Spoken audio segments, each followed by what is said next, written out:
It's your duty to learn who you truly are and to be devoted to that expression of yourself and to continuously evolve that expression of yourself, the evolution of your authentic self. When you need to make a change because you feel it in your heart, you fucking go. You do it. This is how you, first of all, love yourself. Second of all, how you learn to trust yourself. And I don't think there's anything more powerful than that and necessary to create a life that you truly want to live.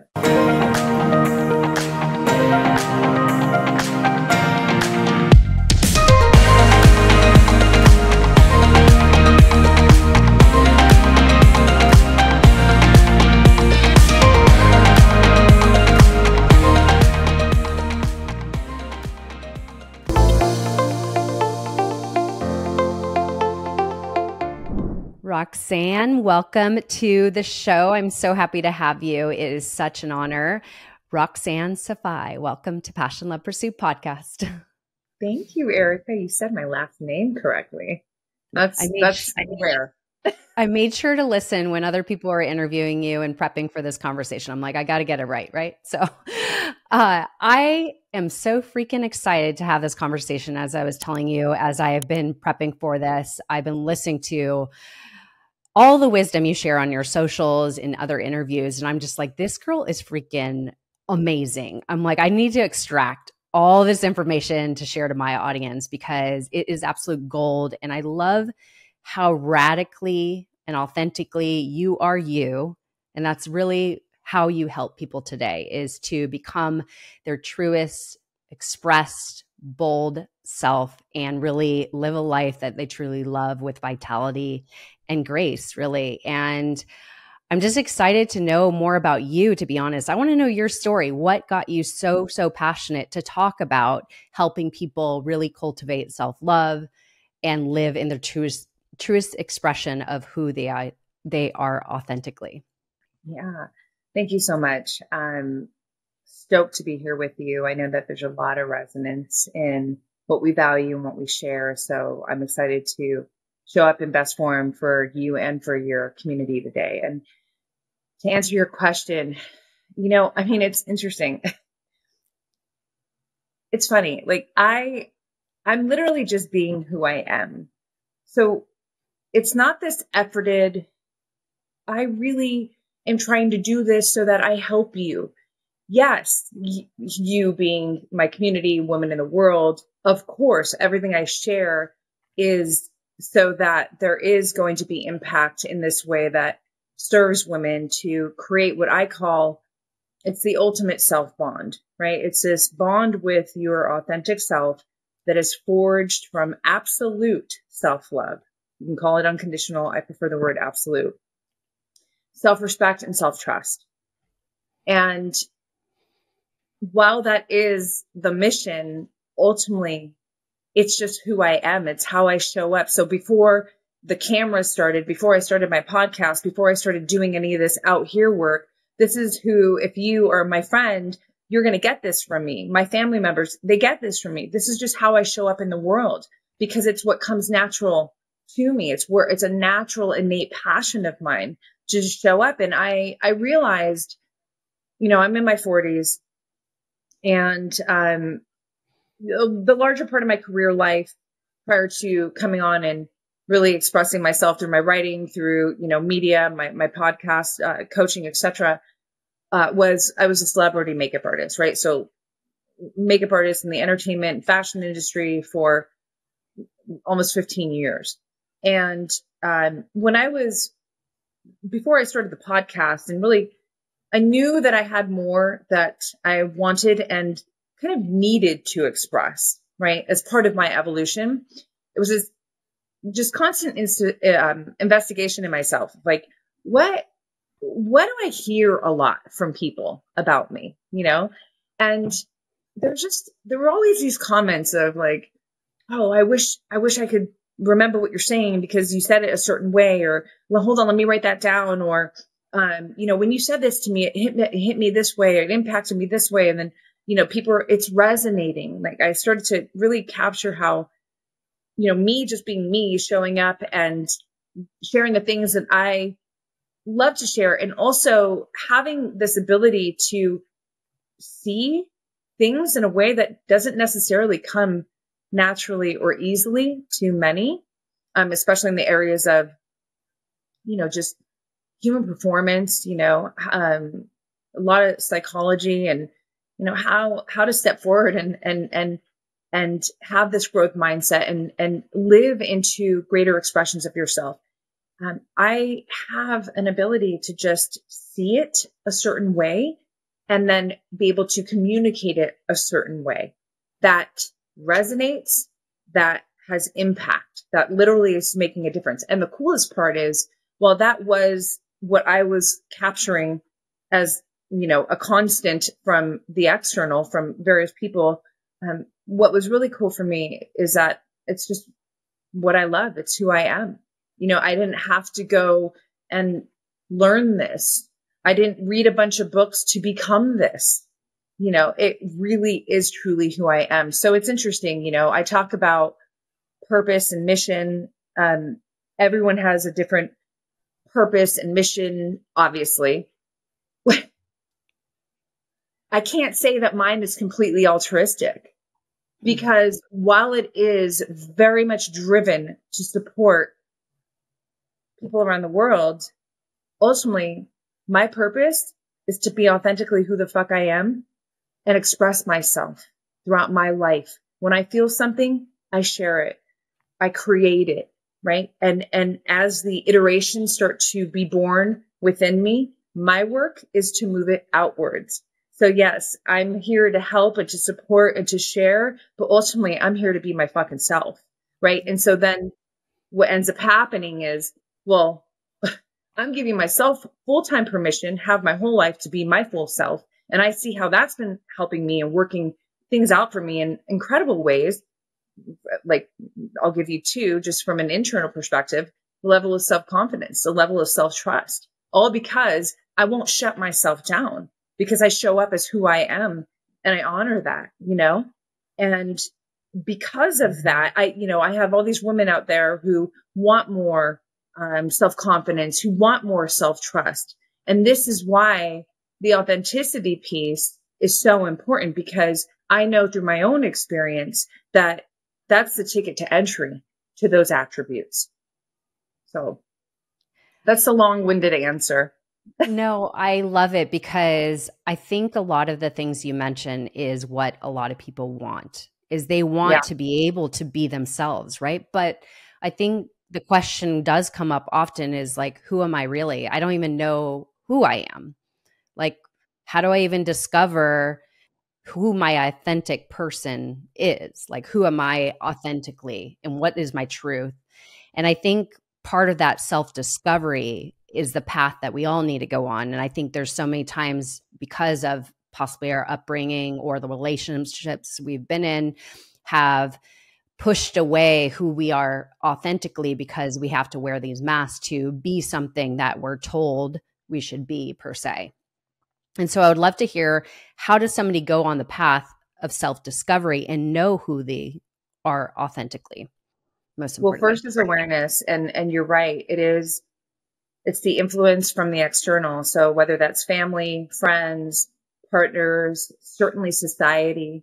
I mean, society's been telling us forever how to be somebody of value, where you're do this X to become, on their terms, whoever they are, this version of success, right? And, I think the greatest, I'm sure my soul naturally has something to do with this, but additionally, in the human experience, I'll say that being a writer my whole life, a diarist, has been the greatest gift, because what it has done for me, I mean, there's so many reasons, but to give you one specific that ends up being part of the answer to your question, is I constantly put myself in this very sacred room, this very private room, this very safe room with myself, where I could just have a real conversation with myself. I wasn't judging myself. where I was able to ask myself questions, where I was able to share whatever it is that I was going through, that I was feeling, that I was questioning, that I was wanting, that I was wondering, and then be able to go back and look at it. Or maybe not even look at it, but just through the process of sharing it, I'm learning more about myself, right? The more you do this, how do you get to know, love, and trust anybody? Having a How do you do it? relationship, building a relationship, connection, right? Investing time, quality time to Mm-hmm. really get to know who they are, right? Not the idea of them, but who they actually are. Where did we decide that we only do that with the external, with people outside of us, and not with ourselves? That's where you start. I currently can't tell you that I have some super polished framework that's super sexy. It's like the 1, 2, 3, hit it in 5 fucking minutes. Like, I don't got that. And I don't want to give anybody that. That's like cheating on their true, on the good shit. No, I want you to realize that you're worthy and valuable enough to make time for yourself to, I'll give here, this will be my bite-sized little nugget for you. At least 5 minutes a fucking day to open up a notebook, journal, whatever you call it, and just talk with yourself through written form. And I understand some people, I've talked about journaling to thousands of people at this point of my life. And some people have a discomfort, because the truth is they're already judging themselves before they even start. Oh, my handwriting. Oh, I don't know what to say. Like they need to be some kind of poet or, experienced writer. No, you don't have to do any of that. You just need to be okay with being who you are in that moment and just being honest with yourself. Like that's it, but there's no, the answer, how does one get to know who they truly are? I mean, I'll insert this too. This is very important when it comes to your authentic self. What are your true values? Yeah. Not the values that have been indoctrinated into you. You have to question. You have to question everything. And you have to feel comfortable with getting an answer that you may not like either. And this is where I often say it's taking off the judgment lens, the self-judgment, the critical lens, and trading it for the student lens. You have to be a student of self. We hear about be a student of life. Yeah, totally. But you know where that starts? With being a student of yourself. And what does a student do? A student comes ready to learn. A student is curious.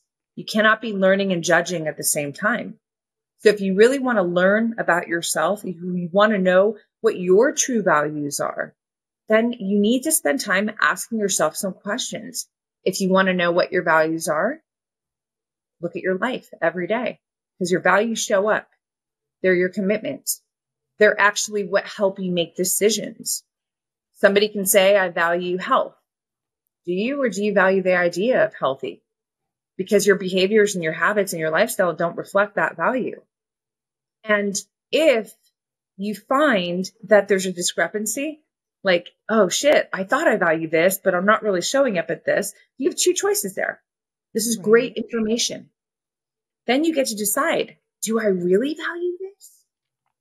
And if you don't, get yourself off the hook, whatever it is, even if it's something that you think you should value, let it go because you're lying to yourself.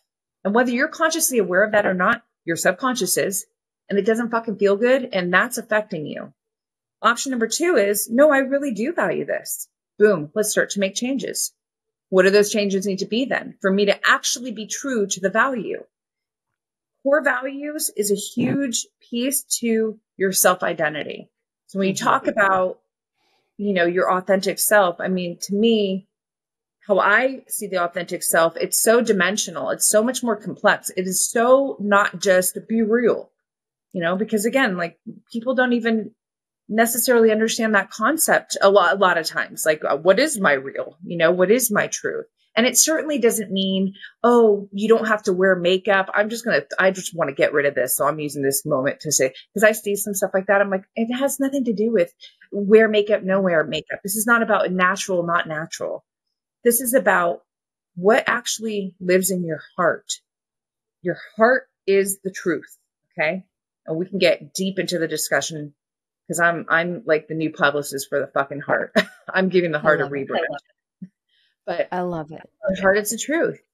And a lot of people have a disconnect from this aspect of themselves. And then that's where that I'm not really sure about who I truly am comes into the picture. Yeah. Oh, goodness. There's a lot to unpack there. Well, first of all, one of the first things you said is without awareness, we can't change what we're not aware of. Or I love this saying, you can't intervene in a world you cannot see. And so it first takes awareness to say like, oh, okay, I'm not feeling good. I don't feel like I'm aligned with my friendships. I'm not happy in my career. You got to question why. Like, why are you not feeling happy? Maybe with a friendship is like you have different values, like you said, to assess these values. And I think you nailed it when you talked about, we love this idea of valuing, let's say, family. But let's say you're not making time or the effort to connect with your family, then are you really valuing it? And then questioning why are you not then putting that in action and then making the choice from there to make a change? Or maybe it's not that important. And being, like you said, the problem we all have, I think, is judgment of self, like shaming ourselves away. And sometimes that's where we are not honest with ourselves and will avoid the truth because it's too painful. Because the most painful thing is when we're like, oh, it's me. Like I need a change. I'm showing up maybe not as my best self. And now, oh shit, that's a lot of responsibility. But it's also empowering on the flip side to then know we are able to make the change because we're in the power of changing it by our actions, by our commitments, by our standards. And so just to kind of, go on a little tangent about that is why is it so critical that we do have standards, commitments, obviously tangible steps we're taking to live the life that is authentically us and that we're aligned with. Can you kind of walk us through, like, what does that look like? So why is it important first to have those, right? That's the first part of the question. I mean, first of all, it's just a statement that says that you really matter. Like you care about yourself and your life. You've got low level standards. How's that feel? Yeah.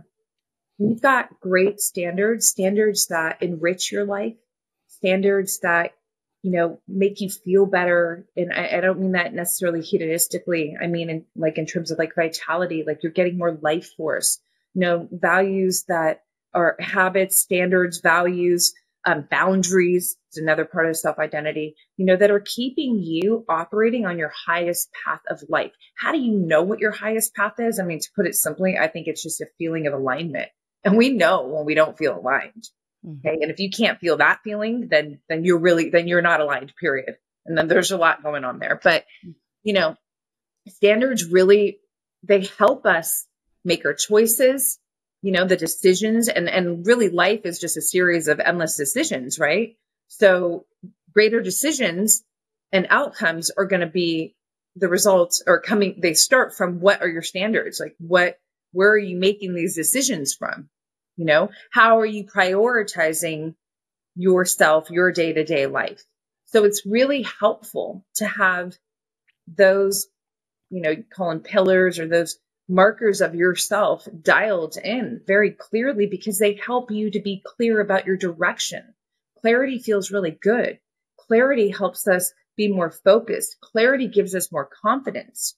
Think about when you don't feel confident, you don't feel clear on something, whether it's yourself or something out here that you're doing, right? So having those in place help you to be more secure within yourself, more clear about yourself, and clear about the direction that you're taking your life. in addition to how you prioritized your day-to-day life. And then what was the second part of the question? Or what does that look like? Developing more, I think a lot of people will, a good example, New Year's Eve or New Year's Day, we have a goal to become our healthiest healthy and lose weight and whatever it may be, get in a relationship, whatever it may be. And you go on that path and then, you lose the momentum and dies off. And so how could somebody really set the foundation to be consistent, disciplined, and keep their word to what they promised themselves to do? So you create your list of what you want to make changes on. Cool. And you're motivated and it's pretty clear and you're excited. The next step is what could get in the way? And you have to be so fucking honest with yourself. Not forget it. You're not even in the game. When you are playing like any sport, right? We need to account for what could go wrong, right? It's the same thing when you're, moving yourself towards a goal, any goal, small goal, big goal. What could interfere with me achieving this goal? If that's you, if that's your self-sabotaging habits, if that's, whatever it is, the miscellaneous stuff that pops up in the day that you end up giving more attention to, the list goes on and on. My point is to say that you have to put that down next to what it is that you're going for, right? We need to, because then we can start to game plan. Well, how am I going to ensure that I don't, that I can beat this? Whether that's a psychological thing you need to beat, whether it's a physical thing, whatever it is. But again, it goes back to the awareness part, right? Because that's the piece to me. I can sit here and tell you, oh, this has become more disciplined, this and that, but that doesn't come until this part comes. You have to be willing to see what could get in the way. And especially if this is a situation where, let's just say it's a change that someone's been wanting to make and continuously kind of hamster wheels, like you said, the New Year's thing. Well, there's a reason for that. Patterns. Mm-hmm. We need to take notice of our patterns. Our patterns are creating our life, right? What are your patterns? And if there's patterns in there that aren't going to help you achieve this goal, then we have to address those patterns. And there's, obviously that's going to be too long of a list to go through and give ideas. But once we can start to identify anything that would prevent us from reaching our goal, we can start to strategize how to beat those things. And this is where maybe it's, let's give one example. I'm writing a book too, really right now, right? And my goal with one of the books is if this is going to be self-published, to launch it in fall, okay, October. So one thing that I'm carving out my path here, okay, this is what I need to do. I need to write this many words and whatever the thing is. I need to make sure, okay, that morning hour, this is me. What could get in the way? What could get in the way is maybe a bunch of Slack messages, right? Team and, morning stuff coming in that's going into my sacred private writing time, right? Like where I need to be in a bubble, just focused on writing. So if I know that could possibly happen and steal my attention, then I can do a couple of things now. I could put my phone on silent, keep it in a different room. What I'm saying is then you can start to strategize on how to make sure that doesn't happen. So take that example, put it towards your health. Every time the alarm goes off, I snooze. Well, then, maybe have 2 alarms, put one in your living room too. So you have to fucking get up from your bed and walk over to that alarm and shut it off.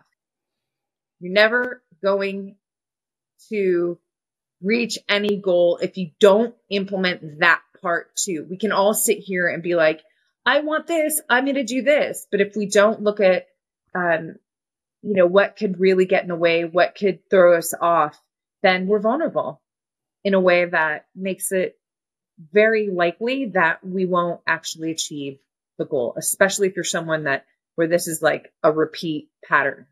Absolutely. I would love to add to that because you talk a lot about the future self and envisioning the future version of who you want to become, but yet you have to also look at where you're at right now. And part of that is the identity you have for yourself.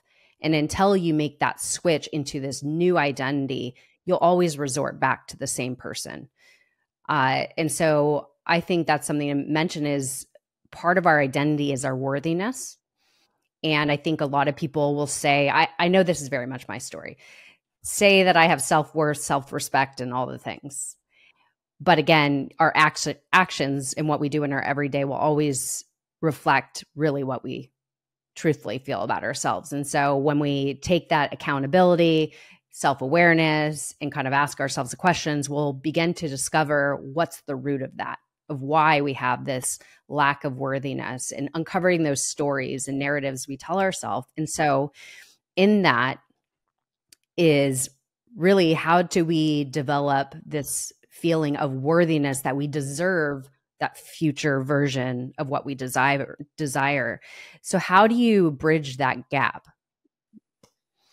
So, okay, hearing two things, just to be clear. So bridging the gap between now self to future self. Okay, that's going to be that's a fun answer, actually. I love that question. And then you brought up the worthiness part, which is kind of separate in a way. Everything all works together, but I want to answer them separately. Loaded question. Yeah, no, it's a great one. I love it. So one thing that's really important to say that this ties into the worthiness piece. I don't know this for sure.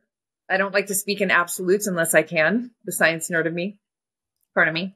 But I would bet money that almost everybody, in some way, shape, or form, has a worthiness issue from childhood, from some part of life, especially childhood, because we're so susceptible from birth to age 7, to, because of our subconscious and all that stuff. So I say that because it kind of evens the playing field for everyone, right? And one huge attribute that I love to talk about that is such a fucking MVP player in this piece right here of how do we bring in more of a sense of worthiness into our process, especially when, we're just, maybe there's like a big lack of it, small, big, whatever, not enough of it to really keep you going towards the things that you want to go towards in your life, going for the things that you want to go towards, right? So how do we remedy that? Self-compassion. It's everything. And I feel very called when we talk about mission and purpose. I feel like that I am a spokesperson for self-compassion. Why? Because most people who see me, whether you're looking at my Instagram or you certainly see an edgy woman, and that I am. I fucking grew up with 3 brothers. I'm a martial artist. Like there's a toughness. It's not just edgy isn't just tough, but there's a fierceness, right? I have a lot of fire, a lot of passion. I say fuck, like it or not. Sorry, it's who I am. It's just, there's a lot of edge there, right? And yet, full time, the whole way through, there's so much love and warmth and grace and humility, because fuck, like how, it's the magic piece to everything. When you feel this sense of compassion towards yourself, you're saying, I accept, first of all, that you're human, that you've been through some shit, that you've indoctrinated some ancestral shit. Like we all go through shit, right? And yet it's like we're all supposed to like be able to just move through it unscathed and have some kind of hardcoreness to us all the time that doesn't allow us to just feel for a moment. And the piece why I think it's so important for me to express this is because I'm not moving this into feel sorry for yourself. Like, again, remember, this is an edgy, fierce fucking woman right here who goes for it in life. Rocky is one of my fucking life heroes. If that tells you something about me, right? But every day, like there's just so much love and compassion that I put into myself because, I mean, I don't even need a reason for that, but let's just say maybe I've noticed, oh, you're kind of playing a little smaller there. Like you're a little fearful there, or you're feeling insecure there because back up, maybe you don't feel as worthy to go towards this thing. And then because I do this introspective work that I'm talking about and sharing so much through all my work, I've discovered like, well, I know where that's coming from whatever, back up to the story. So rather than me beating myself up or, just trying to outsource my increase of worthiness, like, oh, if I do this out here, it's going to make me feel, no, just put your hand on your heart and say, I love you. I see you. I hear you. I feel you. And right there, your nervous system is like, whoosh. And you start to build this bond that I, pieced through in a few minutes back. Slowly but surely, the more consistent you do this, you start to feel a deep reverence for yourself. That reverence and that worthiness, they go hand in hand. Mm. You want to feel more worthy, start feeling more respect for yourself. How do you feel more respect for yourself? Show up for yourself. Be on your fucking team. In every moment you messed up, be there for yourself. Take accountability. Take note. Get better. All of that. Absolutely. Same time. But don't shit on yourself. I don't need to be an asshole to myself for me to push myself to be better, to learn, to not make that error again, or etc. Whatever the thing is, right? That's how I've increased my worthiness. That's how I've done it with the women that I coach. I have proof. This shit works. So that's answer to the worthiness piece. Can I interject there, and then we'll get to the future self? Because like you said, it is kind of two separate things. Please. What you kind of talk about that I love to share as well as the self-acceptance. And I believe self-acceptance is a pathway to self-love, because if we cannot truly accept that my life has whatever I've done, mistakes, failures, whatever it is, has brought me here. And so I must accept that this is the totality that has made me the woman I am today. And once I could make peace with this is my starting point, then that peace will take off all the pressure and weight and regrets and, that feeling of, oh, I fucked up and I should have done better, is just accepting you didn't know what you know now, but now you do. And now you can make better choices. And so the self-compassion, self-acceptance, I think they're kind of intertwined. It's basically like I'm making peace with myself, but acknowledging that I could have done better. And how do I love myself more going forward? And that's where I think you start incorporating that self-respect, the self-trust, the acceptance, and all these things is through that path. So I think that's such a beautiful piece that you share. And with that, like, I think I heard this once and it really stuck with me because I thought it was so powerful. You could love yourself, but not like yourself. But the not liking yourself is possibly the exact thing you need to change, to actually have the fuel to change, because you love yourself enough that you don't settle for the version that you feel is not your best self, right? At least that's the path that I want to live personally. But you know what? I actually deeply resonate with that piece of what you just said. Well, actually the whole thing, but just to pull on that thread. When I was 16, I blew out my right knee in Taekwondo. I tore my ACL, but I didn't know it. I mean, I couldn't walk for a couple of days, didn't go to the doctor. So I didn't know it. And then when I could walk, I would carry on and continue surfing and skateboarding, grip at the beach. That's how I rolled. And then a few months later, just randomly in the middle of the night, jumped up to open my door and my knee collapsed. And so what ended up happening was, because I had continued working on a torn ACL, not knowing, I ended up tearing my meniscus. And then a piece of the meniscus got stuck between my joints.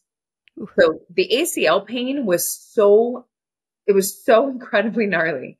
But the stuck meniscus was on a whole nother level. It was so bad, Erica. My knee just blew up. I was like, I can't breathe. Like, I had to call my mom in the office hall room or across the hallway. And, I got to go to the hospital. Anyhow, that would end up being, without me knowing at the time, the catalyst for me to really become an absolute geek in all things vitality, right? So nutrigenomics, neuroscience, neurobiology, physiology, biology, years later. But from that point to the years later when I really started to learn and things started to click in, there were all these years in between called my 20s too, teens and 20s. So naturally in those years, you're just kind of fucking all over the place in so many ways. I didn't have the tools. I didn't have the solutions. I was a runner as a young girl competitively. I have a mesomorph body. So for those who don't know, like body comp, always it's just like muscular, like fit, right? And just grew up very athletic. So I say that because my body composition up to that point was always just dialed in, just naturally. But I was pretty much on the American diet, and I wasn't necessarily training for anything after the injury, especially. It took 3 surgeries to get my knee back. So it was like 2 years of back to back. And you're off your feet, So I gained all this weight. Now my body type gains, if I gain weight, it's like I can hold it all over. So it doesn't look like, whoa, you know what I mean? But I knew my body type. I was already at an age where I understood my physique, and my physique was not that. And now I'm in this body where I'm like, fuck, like, how did I get here? You know what I mean? And then comes all of the really almost embarrassing ways of trying to troubleshoot it, that, like the master cleanse, I say embarrassing, but I say it with compassion now because, like you said, I only knew what I knew. I didn't know anything at the time, Of course.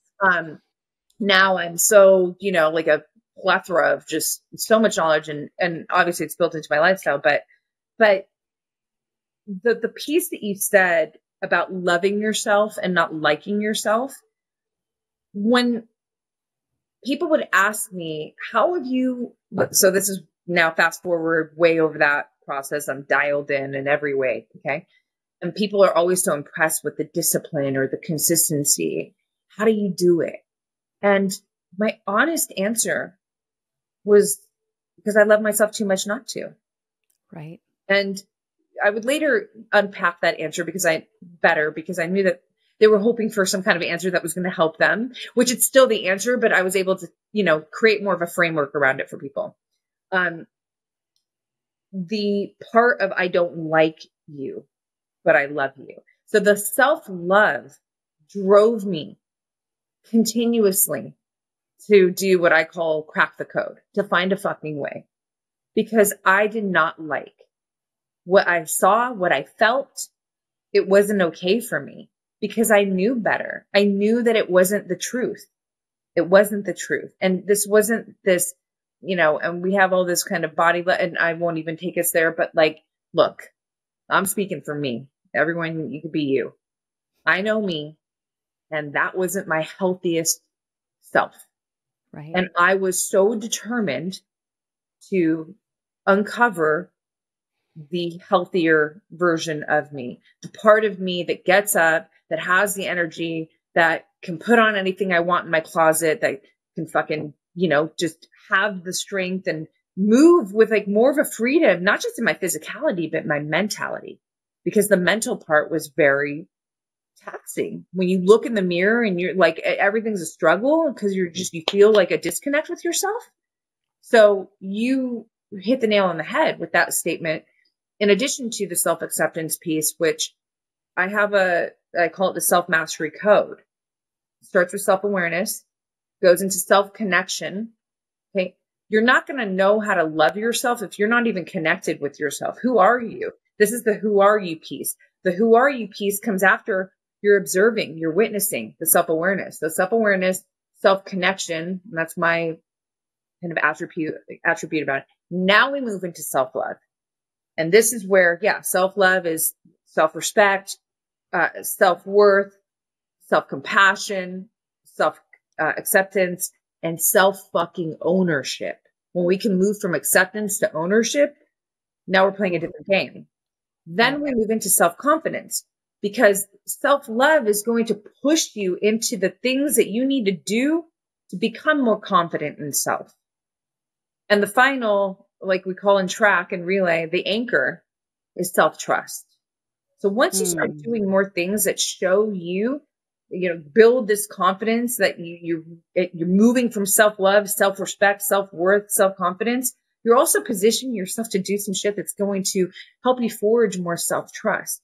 So again, self-awareness, self-connection, self-love, self-trust. That's my framework, the self-mastery code.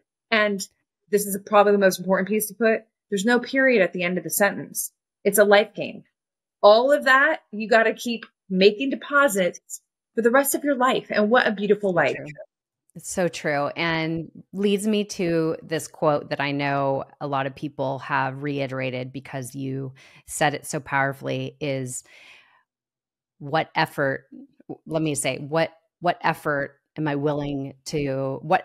worth? Or how much effort am I worth? Sorry to chop it up. No, that was actually that was my quote that went viral. Yes. How much effort are you worth?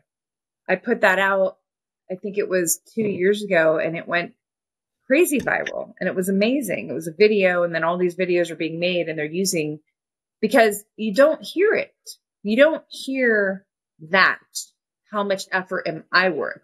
So in my video, the original video, and I've talked about it on so many podcasts, and including my own, is this idea that like when things are really hard, that's what I do. Come on, girl. How much effort are you worth? And it's not, pointing a finger at me, like looking down on me. It's saying, I love you. And I know you got more in you, even a little bit more. Go for that little bit more because you're fucking worth it. So that question really hit the hearts of so many people. And I love that because it's a very important question to be asking yourself.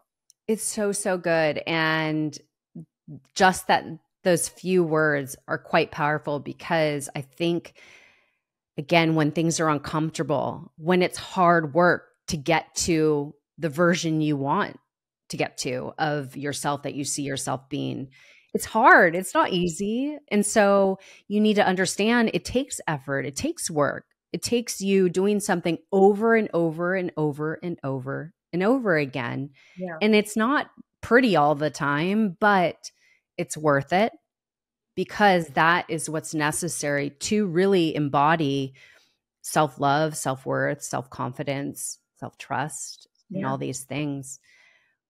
It's so, so good. I would love to talk a little bit deeper about self-love because I think, it's a word that's thrown around a lot. And we kind of talked about like what's under the umbrella of self-love because like you said, it's a lifelong practice. It's these practices that we do in our everyday that ultimately embodies self-love. Yes. And so I think there's a lot of people that potentially don't love themselves. And again, it could be not liking themselves. Maybe it's not as far as I don't love myself. But let's say people are on that, they feel that way, that they don't love themselves. What can they do in their everyday to start walking that path? I know you talk about journaling, which I believe is really powerful because it's a non-judgmental process of uncovering your own thoughts and narratives and stories. But what are some other practices we could do to start walking the path to help build those attributes of self-love?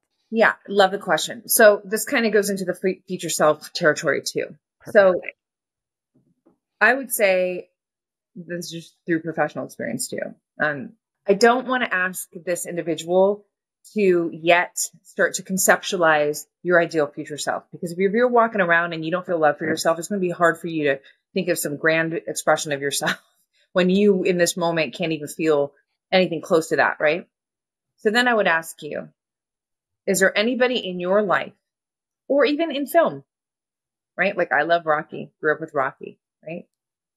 Is there one person that you admire and why? What are those attributes? Study that person. What is it about that person that, and hopefully it's not some superficial, oh, I like their clothes and, the car that they drive. I'm talking about character. Look at someone in real life, alive or not alive, Bruce Lee, soulmate, love him. What are some of the attributes, the characteristics of the individual? Okay. So if it's like, we'll use Rocky as an example in my life, it's the underdog story. It's my story. He's relentless. No matter how many punches he took, he kept getting back up and he found a way to throw a punch back until eventually he got his hand raised. It was that determination, that perseverance, that grit, that heart, right? How do you then, when you start to tease out and get some of this information, some of these attributes, some of these qualities of an individual, then you can start to look at your own life and say, where can I start to apply even just some of this in my life? Because yes, well, obviously I always say, go to your journal. But if we want to get into some action stuff outside of just your journal, then that's my answer. Find somebody whose character you respect, who has or is demonstrating some kind of way of life, way of being in their life that you admire. And then tease out that person and their qualities. If there's someone who seems to be really great at, making decisions for their business, or if they're healthy or what, well, okay, what does a healthy person do? What are their habits? What are their behaviors? If it's someone who's really created great success in their business, well, what does somebody like that do? They probably have to be disciplined, right? Like they're not staying up late. They're probably, putting extra effort into learning, into researching, into, outside of just watching TV or, doing some low level consumption activities, right? Something that's going to fuel them, make them smarter, make them sharper. I say this because this is important. This is the action shit when it comes to self-love, right? Self-love in my world is not, it's not always. So this is what makes it interesting with me. This is what I'm talking about. Like I will sit here and tell you, hold your heart and show yourself self-compassion. And this doesn't compete with that, what I'm sharing with you now. What I'm sharing with you now when I talk about self-love is get up, fucking get to work, be honest. Don't make excuses. Don't make excuses. Huge. Yeah, because you're lying to yourself. Yeah. Look, anybody watching, listening, if you're lying to yourself, that right there is the first place to start. Why are you doing that? And ask yourself with love. Again, it's like a little kid lying. Why is a kid lying? You're not going to be like, why are you lying? I hope not. You're the problem probably. Why is the child lying? Was the child afraid? Is it a survival mechanism that you learned from your childhood? Investigate, learn the information. This is going to just make you more equipped to make the changes that you want and need to make for your life. Right? So I know that was a big answer, but in summary, to bullet point it, find somebody you admire by character. Tease out their characteristics. What do those characters, what is that character, those qualities? What does it take to become a person like that? Write that stuff down. That person gets up probably early. That person probably has good boundaries. That person does more physical activity. That person reads. That person seems to, etc. Okay, cool. How can you just start to integrate some pieces? You don't have to do a whole big, just start small. I have a quote, inches make the mile. Okay, do not underestimate the value of consistent inches. That is what makes the mile. But if you're going for the mile and you can't even get to 2 inches, you're failing right now. You already failed. Start where you can, be consistent with that to where it gets to a point where it just becomes second nature to you. So this is, a very active way to show yourself that you're worth it, that I love myself. I'm going to put this effort in. So good. So good. I also heard before we get into more of the future self, which you're kind of touching on now, of the path to walk that, but I love that you talked about there's one thing to feel emotions, there's another thing to become it, and to attach yourself to that motion and ride that wave, right? How could people ensure that they, you know, express and feel their emotions, but yet not become those emotions?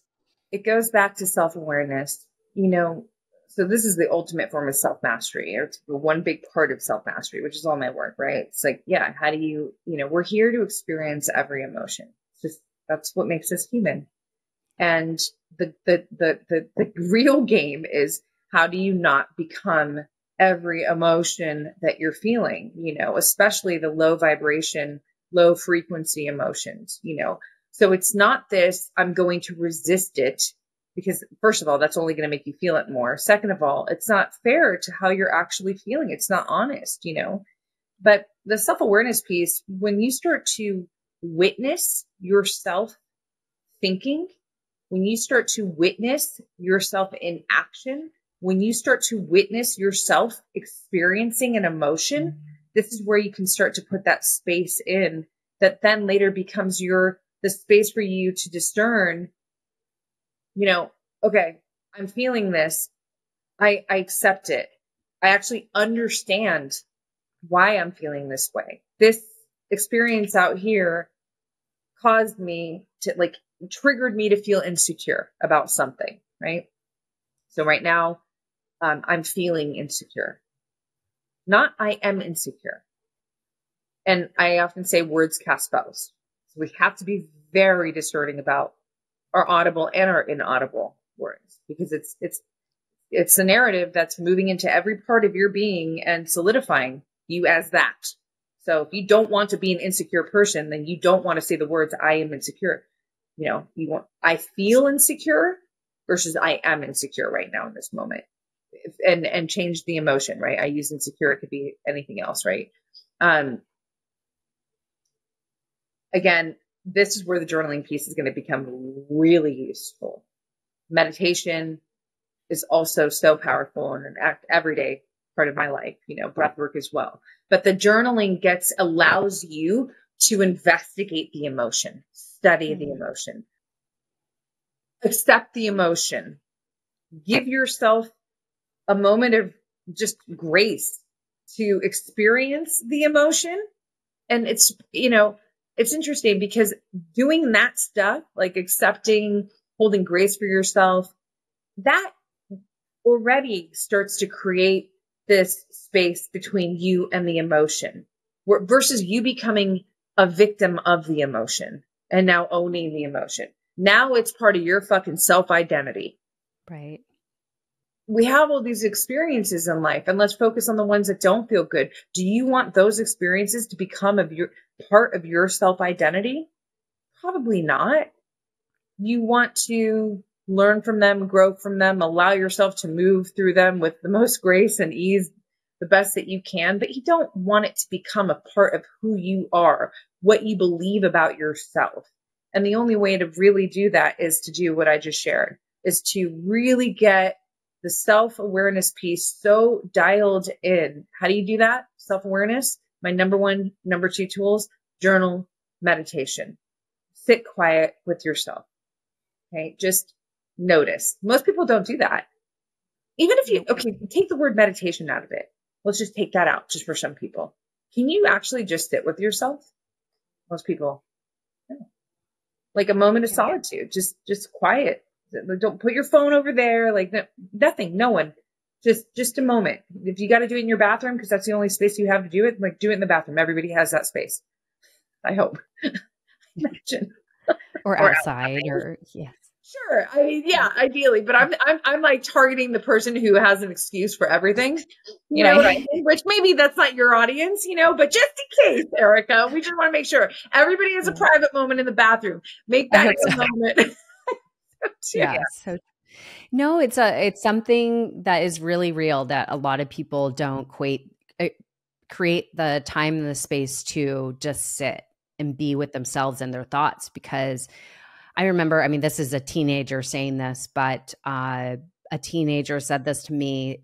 She was wearing her headphones and I'm like, we're in nature, we're hiking, take off your headphones, listen to nature. She's like, no, because I think too much and I need it to, so I don't hear myself think too much. And as we're talking about this, some adults are that way, is they constantly need some sort of noise and distraction so that they don't have the uncomfortableness of sitting with their own thoughts. But that's the only way to grow. The only way to grow is through the discomfort and through being radically honest with ourselves. I hate to say, it's like, if you can't be honest with yourself, you'll never change. That's just the truth. You're exactly right. And I would say, for an individual like that, because it's so true. And it's actually more common, I think, than not, where a lot of people just have a hard time being with themselves and and hearing the thoughts in their mind. And there could be so many reasons for that. There might even be some that are heavily traumatic. So I see this with absolute empathy, truly. And if that is the case, then, this is where vitality, health is always a big part of the discussion with me, because it's really the foundational piece. I'm not saying that everyone who walks around with great blood labs and like has physical great health is psychologically on point, because vitality for me is like the full picture. It's where you are, you're most optimal in your health, but it's also where your intuition is strongest. You're your most potent. You're your most creative. You're the most tapped in, dialed in. You're the most magnetic, right? That's why I use the word vitality over health, because health to me in some ways is kind of like just baseline. We're doing good. We're not sick. We don't have disease. That's cool. I'm not good with that. I want the whole picture, right? Full vitality. When someone has a really challenging time being with themselves and their thoughts, we have to look at health. There's been this separation of like your psychology and your biology, right? Your physiology. And it's all one thing. Everything is affecting everything, right? So if psychologically you're having really challenging times, then I'm going to ask you, what's your sleep like? What's your diet like? What's your movement like? What are your relationships like? Like, do you have vampire friends who suck your energy? Like, are you in a toxic relationship? Are you, any and all of that? Like, what is that? But especially too, like, what's these sort of basic, the fundamentals that support your biology and your physiology to be running more optimally? What does that stuff look like? Because if that stuff isn't great, then up here is certainly not going to be great. So true. You're not going to be as emotionally resilient and even disciplined as you will be when your vitality is operating more optimally. That's a hard stop. Yeah. I so agree. And I do think personally, I think health always comes first, because it doesn't matter how successful you are. If you don't have your health, you don't have your success. Yeah. It doesn't, like, health always comes first. So you need to feel optimally the best. And that means addressing your sleep, addressing the food you eat, and all these things. They all influence then the next thing after that. And so that I love that it's all interconnected. It's all an integrative approach to become our best self and who we want to be and how we want to show up in the world and the outcomes we want in our life. And so that brings me back to one of our questions is creating the future self. I mean, really a lot of the things we're talking about is building our foundation. Like, where are we starting from? We always have to be like, okay, this is where I'm starting from, which is the self-acceptance piece. Okay, I'm here. These are the steps. These are the tools that Roxy's sharing that helps me build that foundation and walk the path. So now as we're walking the path, how do we then create the future version of creating a life of vitality, love, passion, purpose, all the things? So as a full-time strategist, like, I love strategy, period. But one of my go-to tactics to achieve any goal is to first get very clear on what it is that I want. And then I simply reverse engineer. First you have to get clear. So who is this expression of Erica? And again, it's not just, we can incorporate everything in this case, right? So it can certainly be the material aspects of your life, the relationships that you want and, want to have in your life, partnerships, friendships, everything. The nature of your business, financial, for your financial outcomes, for sure, all that incorporated. Most importantly is, who is Erica? What are her beliefs? What are her boundaries? What are her values? What are her habits? What are her behaviors? Right? Does she have any principles? What are her standards? I mean, this is literally built into my course, right? Like, to help you get this information. When you can really get clear on all of that, turn to your journal. It's your best friend. I also love Pinterest. There'd be vision board, this stuff in my course. You get super dialed in on this expression of you and your life. Now we reverse engineer. And this is where, again, it's the self-awareness. Self-awareness is so badass. Always come back to self-awareness. I'm going to give you a fun example that's relatable to anybody. We have to be able to be awake enough to notice in our everyday lives the opportunities that we have to live into this expression of our future self. Or I'll call even my dear friend, Dr. Marisa Snyder, she says vision self. And I really love that, actually. The everyday opportunities. So here's an example. Let's say that one of the core qualities of Vision Erica is her ability to be so composed under pressure. She's going through something, or maybe it's just like a frustrating experience, whatever it is. But she has this ability to be very stoic in those moments. I'm giving you my quality. That's me. That's something that is very important to me. And now Erica is on the phone with the cable company. Okay. We've all been there. And she's got this real issue on her bill. And it's like something that's just like, she's got to troubleshoot this. She's been on hold now. She's been on hold for 10 minutes. Finally, the person gets on the phone. And she's already annoyed because Erica has some shit to do. You know what I'm saying? And now she's been on hold for 10 minutes. And now she's got to tell her whole story. I don't understand. This is that, blah, blah, blah, blah, whatever. She's doing it in the best form, the best that she can. And then the person's not able to give any answers. And they're like, I'm sorry, I'm going to have to transfer you to blah. And then she gets transferred. And guess what happens? The phone gets disconnected, right? We've all been there. Shit. Right? And then Erica is like, oh my God. And she feels it starting to happen. And she has to call back and go through the whole thing again. But because Erica has this very clear, not just vision of future Erica, but she's actually created a connection because every single day she checks in with, in my world, it's meditation, journaling. It's so deep, actually, but I won't take us down that spiritual rabbit hole. But you've created a connection with this expression of yourself that now when you feel that level of frustration come in from this circumstance, or be it any, that's your cue. What does future Erica do? Because remember, future Erica, she has this radical ability to be so composed in really shitty situations. And so right there, you reset. It resets you. If it matters to you, right? You're like, hey, how do I be like that Erica right now? Because by the way, that Erica is who you are. It's just the highest expression of you. That's the Trojan horse here that I'm giving you. Your future self is really your highest self. And your mission is to rise into this higher and higher expression of yourself throughout your evolution. And I just gave you one small example.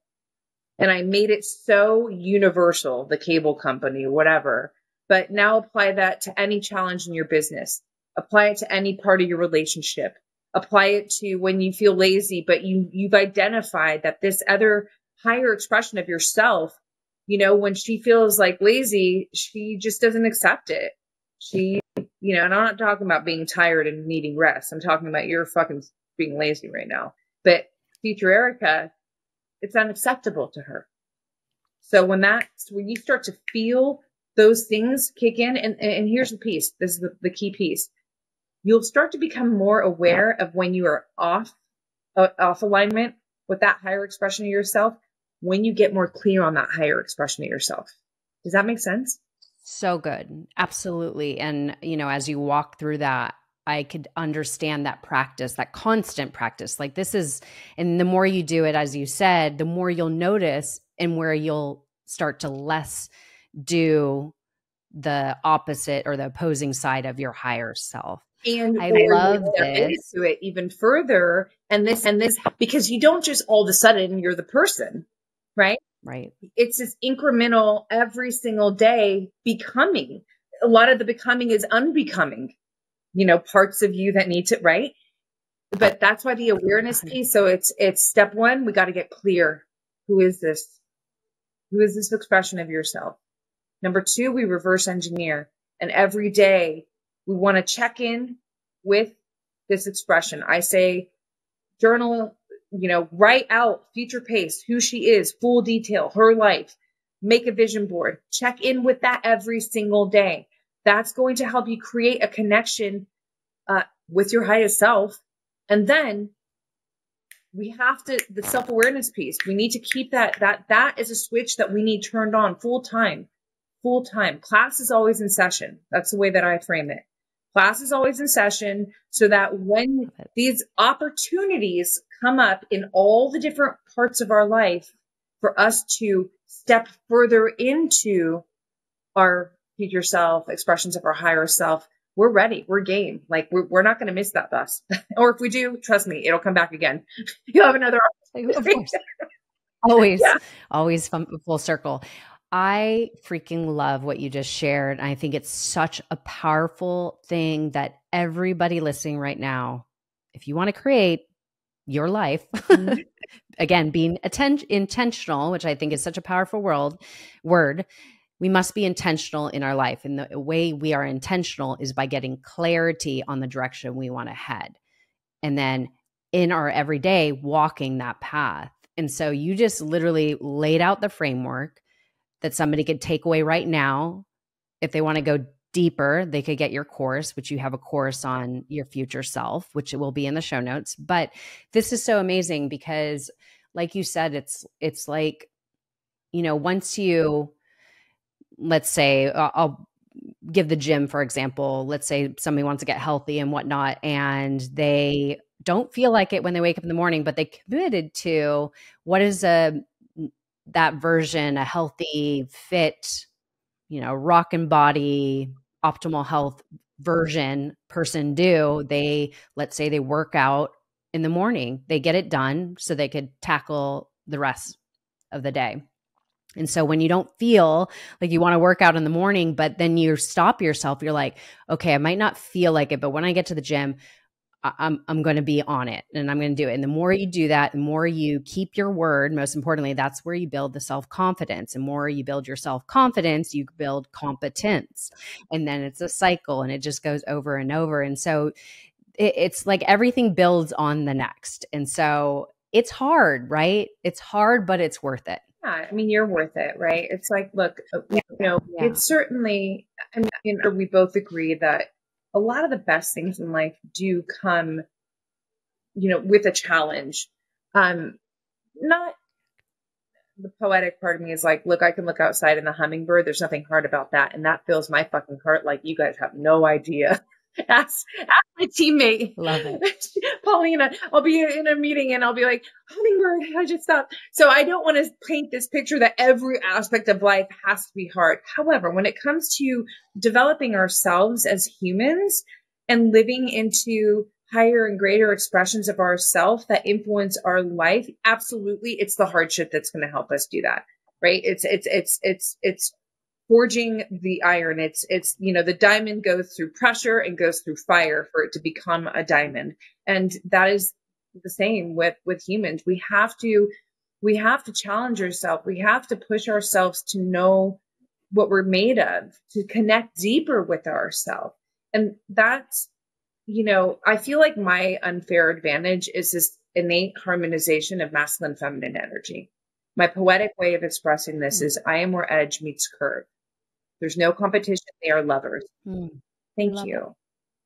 These Love that. energies that influence every facet of our being and certainly our life has always been intertwined. Like they've always worked together in my life. So again, kind of like the edge piece before where it's like, yeah, you're getting it, there's a fierceness, but there's always so much heart and there's so much warmth that comes out of me. And I'm saying that because my goal is for you, whoever you are listening, to know that you have that within you too. Like this isn't necessarily just a special thing just for me, where it's an unfair advantage is that it just comes natural to me, right? I didn't have to work hard to harmonize this, but I believe that's because I'm here to teach it.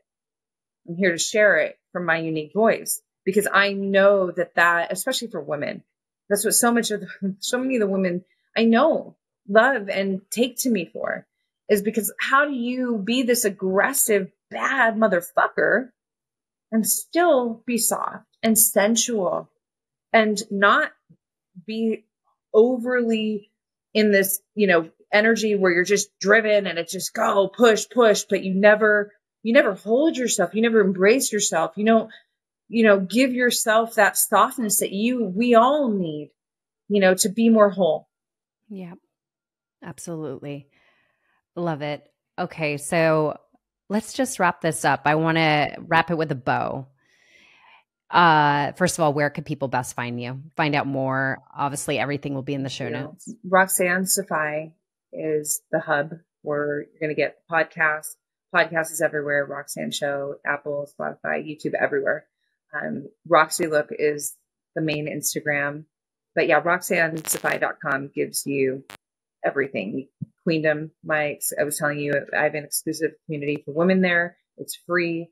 I do a monthly live call, and there's other monthly events that take place. It's so much fun. It's a safe space for women to just be seen, heard, and felt as who they are, and to be encouraged to continue being who they are as they evolve into higher and greater expressions of themselves. So you can sign up to Queendom via Roxanne Saffaie too. There.